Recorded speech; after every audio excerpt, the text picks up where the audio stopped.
que nous sommes habitués, depuis plusieurs années, à nous retrouver ensemble au réveillon solidaire de la paroisse de la nuit de Noël. Mais cette année, ce ne sera pas possible en raison de la Covid. Et je m'interroge sur le comment vivre Noël et essayer de rejoindre ceux et celles qui risquent d'être seuls. Eh bien, figure-toi que moi aussi, je m'interroge sur la manière dont nous allons vivre ce Noël si particulier.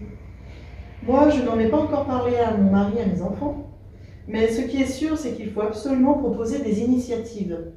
De ton côté, tu as peut-être des idées ? Effectivement, j'ai un peu réfléchi.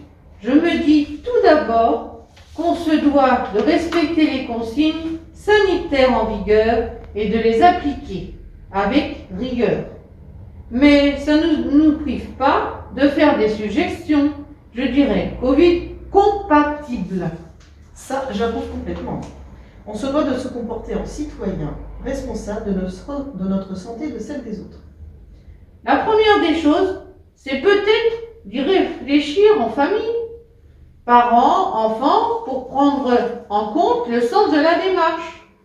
Ça peut nous permettre de rappeler le sens chrétien de Noël et de prendre en compte les éléments du contexte, la pandémie, les contraintes sanitaires à respecter. Après, ensemble, on peut regarder autour de nous et identifier les personnes qui risquent d'être seules à Noël, dans nos familles, nos amis, nos voisins, même les collègues de boulot. Oui, il faut absolument commencer par là. Mais déjà, si on relevait la liste des personnes habituées à participer au repas solidaire de Noël, celles qui ont le plus de risques d'être seules, un des membres du pôle Solidarité doit avoir cette liste. Moi, il y a une question que je me pose.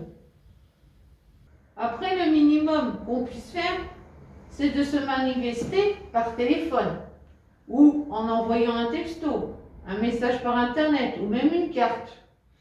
Moi, il y a une question que je me pose. Est-ce qu'on peut inviter une de ces personnes à notre table ? Je pense que les membres de ma famille seraient plutôt conciliants. On peut imaginer se rendre au domicile de la personne si elle préfère ou apporter de la nourriture. On s'est dit au départ, il nous faut respecter les consignes sanitaires. Qui dit repas partagé dit masque enlevé, donc risque plus grand de contamination. Moi, avec mon fils, étudiant, mes 2 ados au collège, je ne prendrai pas ce risque. Mais par contre, on peut peut-être envisager de passer un moment ensemble, mais avec port du masque obligatoire pour tout le monde. Je te suis. Les personnes pourraient passer un moment ensemble en jouant des jeux de société, en regardant par exemple une vidéo. Il me vient une autre idée. Mon fils, Paul, qui est en 4e, il doit faire un exposé pour préparer son sujet sur comment les gens vivaient pendant la période de l'occupation dans 39-45.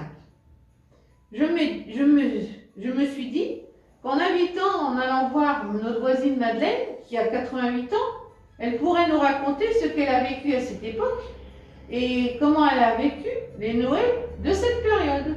Mais oui, bien sûr, c'est génial ton idée.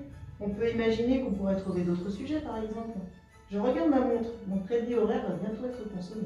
Finalement, on va pouvoir présenter ces suggestions aux membres du pôle Solidarité. Merci Sylviane pour ton accueil. Et nous avons pu joindre l'utile à l'agréable. À lundi en visioconférence avec les autres membres du pôle Solidarité où nous pourrons confronter nos réflexions. Bonne journée Sylviane. Bonne journée, merci.